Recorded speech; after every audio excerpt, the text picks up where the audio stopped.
What do you guys think British identity is? Because I, for one, think that it's nothing to do with your heritage, your background, how long your family's been here, or your values or culture, or anything like that. I think it's bowing down and praising and worshipping our beautiful big old NHS. Well, for the What last do you 4 guys years, think? for the last 4 years, I lived in Runnymede. So where Magna Carta was signed. And there was a mural put up in 2015, 800 years of Magna Carta, celebrating British values. Do you want to know what they were? They were democracy, inclusion, diversity. What else? Tolerance. Because the Magna Carta was signed in the name of democracy, if I remember correctly. No, wait, no, actually, no, it wasn't. That was almost exactly the words of Suella Braverman and Michael Gove at the National Conservative Conference. The other thing that I was going to say that I've now immediately forgotten, so you can continue. Okay, that's absolutely fine. So I think it's relevant to point you all to a rather old article at this point. It's over a year old, but as relevant as ever, which is, in fact, actually, it's over 2 years old at this point. Bloody hell. So it's from Rory, who is our editor and a great chap, writing about how, despite its virtues, it's time to let the NHS die. At this point, I would ask, what virtues? But I understand that he was taking a somewhat more fair track than I would. I believe this is one that you can read for free, but it does have a audio version if you want to subscribe to our silver tier, where you're able to listen to all of the audio versions narrated by the wonderful John Crow. I now remember what I was going to say. Oh, the NHS itself is actually a symbol of British decline, because the reason the NHS exists is because we petitioned the Americans for the funding for it. And at the time, the Americans said, okay, well, if you can sell off parts of the empire, like Palestine, so we can deal with the current post-war refugee problem, then you can have the money as part of the Marshall Plan to set up the NHS. So actually, the British Empire was discontinued to set up the NHS. So I hate it even more. I interrupt this segment to bring you an important message about this stuff, the dollar. Not going so well, is it? Inflation is out of control and debt is even more out of control. In fact, the US government is on the verge of spending $1 trillion a year just servicing its debt. It spends about 6.6 trillion and it only collects about 4.6 trillion in revenues. So you can see that this situation is, rapidly taking a turn for the worse. You might want to consider some gold and silver. And that is why that we've done a partnership deal with Goldco, and we've created lotuseatersgold.com. Go and check that out. It's an offer for our American viewers. You can transfer a proportion of your IRA into this, and if you do so, you're going to get some of this lovely stuff, some bonus silver thrown in on top, up to $10,000. Or you can even take delivery of the physical gold to your home address if you prefer. So if you want money that goes clang when you put it down, check out lotuseatersgold.com. Yes, but to the central theme of this segment that we're doing right now, I would think it's important to draw everybody's attention to something that is glaringly obvious, which is that our leaders not only are terribly short, apologies, that skipped across. Although, to be fair, I don't even need to point to that picture. Look at that manlet. What? It's barely the size of Kemi Badenoch. So they are not exactly representative of the British population, because we currently have a Prime Minister in England who is of Indian Hindu origin. And in Scotland, they have a First Minister who is of Pakistani origin. So Hindustan, Pakistan will eventually come clashing again, just in a completely different geographic location. London as well. It's only a matter of time. Oh, yeah. I mean, we've already seen the streets of Leicester Sadiq last Khan. year. Sadiq Khan as well. Pakistan. So, we've got Creator Clash for YouTubers. I think we need some kind of similar boxing event for Rishi Sunak versus Sadiq Khan. Who really rules the roost in London? That's the question. They're in the same midget weight class. Yeah. They actually are as well. So this is back from 2022, September last year, talking about, America looking over and going, the Conservatives sure are diverse, aren't they? Yes, this is not a good thing. Britain needed a new Prime Minister because it was so fed up with Boris Johnson. So fed up, in fact, that the next Prime Minister may look nothing like Johnson. That is white, male, and privately educated. No, what happened was the insiders of the Tory party who were eligible to vote for this did not vote for Rishi Sunak. They voted for Liz Truss, who was so against the regime in that she wanted to minorly lower taxes that they decided to manufacture a gigantic economic crash so that they could instead put in the establishment choice, which was Rishi Sunak the whole time. And people don't want Rishi. People don't like Rishi. He was imposed on us. He was basically the colonial choice for, I think I saw someone earlier describing him as the Indian viceroy of Britain. That's what we've got. And every single time you see any photograph with him, once again, not a particularly imposing figure, but earlier on this year, they decided to stand him next to the tallest MP in Britain, who, to be fair, is 6'9". But you end up with this, where Rishi Sunak somehow manages to look like a cardboard cutout of himself. It's very difficult to even get both of them in properly in the picture at the same time. And look at that. Look at that. We are being humiliated on a daily basis by having this midget as our leader. For goodness sake, he's the only politician in the world who could occupy the highest office in the land and still get a left swipe on Tinder.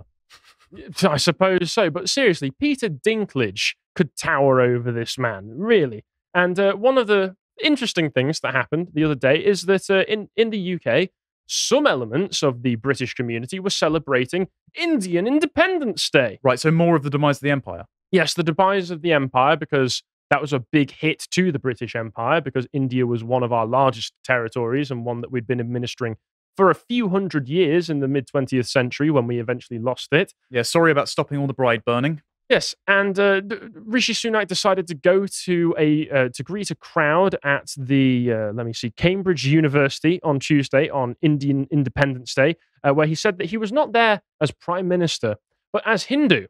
Now, correct me if I'm wrong, this seems like somewhat split allegiances for a Prime Minister of Britain to have, that he is celebrating a historic defeat of the British Empire, but also by his native culture. Also a religion which institutes a political caste system which is totally anathema to the British political system.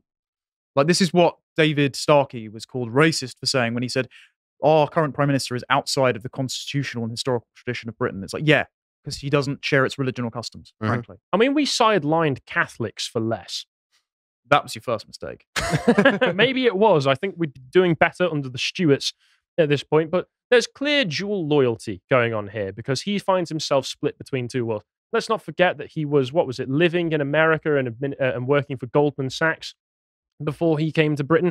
He has no allegiance to this country. He was still applying for a US citizenship while considering running for Prime Minister. Yes. Reassuring, isn't it? Yep. Well, he's a man from anywhere. He has no ties to this country beyond seeing as an economic zone where he can bring in hundreds of thousands, if not millions, of his fellow Indian citizens to come over here so that they can also take advantage of this economic zone for as long as it lasts before the collapse, which is inevitable, but maybe not in our lifetimes. So here's the article talking about it that just goes on. He added how a golden Ganesha sits gleefully on his desk at 10 Downing Street. Gleefully? Yes. It's like he knows it's wrong. Well, it's how delightful. Very different to President Trump, who had a bust of Churchill in the Oval Office. Like, when the fact of our former colony is more patriotic than our current Prime Minister is, we're in dire straits. And it wasn't just Rishi either. All of the Indians that we've imported decided to go around London on their motorbikes because they're all delivery drivers. For our audio listeners, Harry's not exaggerating. They're Every single one of them has a pizza delivery box on the back of their motorbike. And they're all flying Indian flags. So either this is something that they all set up so that they could celebrate Indian Independence Day together, or there's one really fat, hungry guy who's waiting for his dozens and dozens and dozens of pizzas. Either way, everyone's lunch is late. Yes, exactly that. I mean, it's a fleet of them. When did these people arrive here? Probably yesterday. Yeah. How much loyalty do they have to England? If the economic zone that is Britain were to collapse tomorrow, would they stick around to help rebuild, as we're told so often that the foreigners did after World War II, when we were 99.8% white British? Or will they go home because they have a different home to go to and leave us all in the lurch? But Harry, who will deliver the pizzas? I will.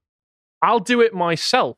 Just watch me. I don't even need a motor. Get me my push bike. I really hate this. I've talked about this with a lot of people. This idea that like British people, English people are somehow better than being a pizza delivery driver. Yeah. Oh, English people don't want to do that kind of work. Like, why do you think that? I just don't get that. The reason there are more jobs now in demand for this is because we have more people that are ordering this stuff. It's like, so I got invited to the Bangladeshi caterers awards dinner thing. Basically, it's free curry and some booze, and like they put on a night of entertainment that you'd busy drinking and eating through. And they give up and give a speech to, I think Paul Scully gets invited every time because he's business minister. And they were insisting on more immigration because they were short on staff for their restaurants. And it's like, right, but why are there restaurants? Because you keep importing Bangladeshi people over that only eat the Bangladeshi restaurants, which means that you're manufacturing consent for increased demand for the restaurant, which means you need more chefs. But the line goes up. Yeah. The line goes up. Does the money go back into the community? No, it basically just circles around the Bangladeshi community and doesn't benefit anyone of native British descent.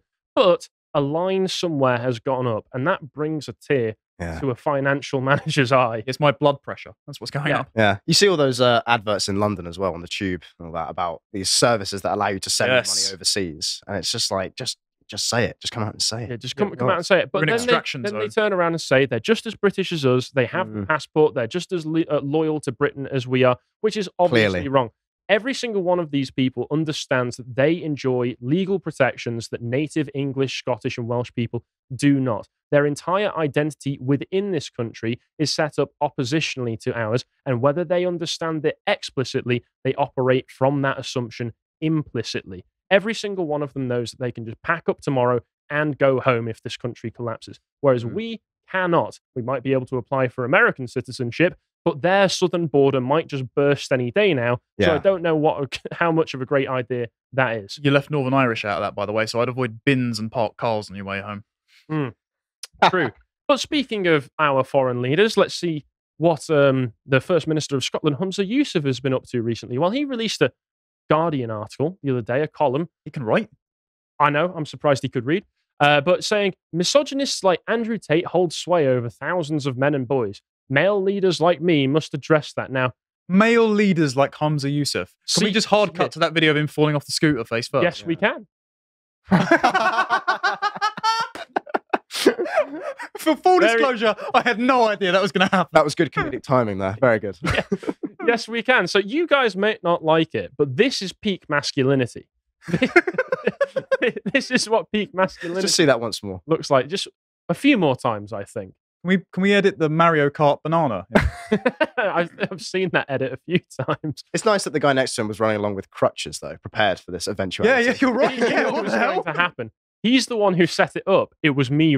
It was me. Find this man. Humza. Give him a medal. I did it. But let's see what this article says. And can you give me a little indication of what your guess is for the actual contents of this article? Not really, because I'm surprised he's not pro-Tate, because they're both Islamists. That is the interesting thing about the Humza Yousafs and the Sadiq Khans, is they're they're at once Islamists. Yeah, at once self-proclaimed Muslims, and also, presumably what he's going to say in this is your sort of bargain bucket feminist talking points that we've heard millions of times over the last 20, 50 years. I'm wondering if this is I was going to use a phrase that I won't, but will this be a women's rights for Pakistan kind of situation where it's women's rights and progressivism over here, but in the homeland, no, we like things just the way they are. Thank you very much. Yeah. Is that the sort of situation that's going on right now? So he says in here, it's pretty simple. Men have made our communities feel far too unsafe for far too many women. As First Minister of Scotland, but more importantly, as a father of 2 girls, this is not a situation I am prepared to simply accept. Now, I'm sure there's always there's a voice I hear in the back of my head. It's Humza's voice whenever he says men in a circumstance like this, which is going, white. Yeah. White men have made our communities feel far too unsafe. His daughters are exceptionally safe in Rochdale. Unfortunately, white girls are not. Yes, I'm sure they are. He says, let's be clear, this is not a situation unique to Scotland or the UK. Women and girls the world over are suffering due to the actions of men. Well, see, I've looked into this quite a bit, and the safety levels for girls and women in the UK pre-1997 were actually pretty good. Overall, we were doing great. You had a few outliers, but you're never going to be able to eliminate all crime. But something happened that led to crime rates of violent crimes and other types of physical crimes, you could say non-financial crimes, tripling. I wonder what that was. I'm sure Humza will tell us later on. And he carries on, because most of this is just him whipping himself, raking himself over the coals, saying like, oh, I'm so sad that I wasn't an ally while I was younger. I made misogynistic jokes. I call up my friends. I didn't go, mate, at enough people when I was a teenager. And he's going on about abortion rights, Roe v. Wade, education for girls in Afghanistan. For God's sake. You can feel the Americanism here. Why is he talking about Roe v. Wade? You're the First Minister of Scotland. Because did you know that to tackle violence against women and girls, we have to abort them in the womb? Hey. It's the only solution. Great strategy. You can't have someone rape you if you're dead. That's going to go in Lotus Eaters out of context. There you go. So he carries on and says, while the influence and grip that celebrity misogynists such as Andrew Tate hold over thousands of young men and boys in Scotland should make us all uneasy, simply finger-wagging is not the answer, which is why I spent 3/4 of this article finger-wagging at men. It's our only response, then we will continue to fail to understand why men and young boys gravitate towards the Tates of the world, and we will fail to understand what lies behind the anger. Now, I'm not a fan of the Tates. No. The Tates will tell you how you're able to emotionally manipulate women into joining their CD cam business, but they're not going to teach you how to rape women. So he's kind of putting a false association between the two there. And once again, I'm not a fan of the Tates. I think there are better ways to promote masculinity to young boys and young men, but there is a reason that he is so popular, which is that he is addressing men as they want to be addressed. He's addressing young men as they want to be addressed and not wagging the finger at them like Humza Yousaf. Well, we talked about this last time, didn't we? We talked about Tate and masculinity and so on. If you present your average young man with the two options, so you've got Andrew Tate saying, be a warrior, have sex with loads of girls, cars, bling, money, and so on. Or you get Humza Yousaf saying, be a pathetic well, do you want to hear what spine. Humza Yousaf's advice is? Let's hear it. He says, yeah. As men, we must listen. Oh. We must learn. We must also demonstrate what a positive male identity looks like to young boys and other men. So what he's saying there is, as men, we must become women. There is not a grown man in the country today who has not been guilty of problematic behavior. Well, actually, Harry, your solution is adopted in Iran. What solution is that you're suggesting? Men to become women. Oh, yes, actually, that's true. That is what they do over there. So Humza Yousaf is kind of on message there for his religion. Inshallah, brother. Inshallah. Scotland has shown global leadership on a range of issues, such as climate emergency. As First Minister, I want Scotland to also lead tackling one of the root causes of gender-based abuse, toxic masculinity. God, is it 2015? To build a healthier, safer, and more equal society. So given his track record, I'm going to assume that he's just going to ban liking people like Andrew Tate, which would be completely on point for him, to be perfectly honest. It would line up with everything else that he's done since becoming First Minister and since before he was First Minister as well. Completely useless, pathetic man. And just one more time. Oh, beautiful. I mean, if nothing else, that article shows that, because I don't think he believes a single word of what he said there, but he's very good at the sort of regime duck speak. Very good at it, indeed. Absolutely, he is. And there was more that I was going to go over, but honestly, we don't really have that much time, and I'd like to go over the video comments. And so I'll have to cut this as a very short segment for everybody watching at home, but I will follow up with the other information that I was going to go over probably in the weekend. So you've just left everyone with a really bad taste in their mouth listening to Humza Yousaf saying this isn't a bad taste in your mouth. Look at this. This is comedy gold. This puts a smile on my face. True, I bet he has a great taste in his mouth with that linoleum floor. So yep, there you go. Thank you for watching this segment from the podcast The Lotus Eaters. I hope you enjoyed it and found it informative. If you feel like supporting the work that we do here, then you can subscribe to our website for as little as £5 per month to gain access to all of the premium work that we do there, including Josh's series Contemplations, which is on episode 137, the most recent of which is part 1 of his series about cults. If you'd like to follow with what Josh is doing online, you can follow his social media on Twitter at Josh Firm and on Getter at Josh_Firm. Thank you very much again for watching and take care.